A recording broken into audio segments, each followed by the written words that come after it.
Katulad ng silver at gold na mga alahas, ang mga bead accessories ay hindi nawawala o nalalaos sa larangan ng fashion items. At ang paggawa ng mga bead accessories na ito ay masaya, mahal, at maaaring maging sideline o kaya naman full-time na negosyo para sa mga creative at masipag nating mga kabalikan. Maaari mo lang simulan ang sarili mong video or new business sa halagang 1,500 pesos lamang. Ito lang ang halagang iyong gagamitin para bilhin ang mga pangunahing gamit na iyong kakailanganin.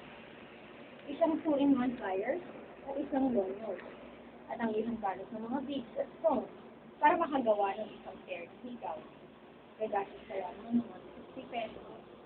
160 pesos, pero maaari mo ito ibenta sa mas malaking halaga na maaaring umabot hanggang 750 pesos na magbibigay sa iyo ng kita mula 500 pesos hanggang 600 pesos.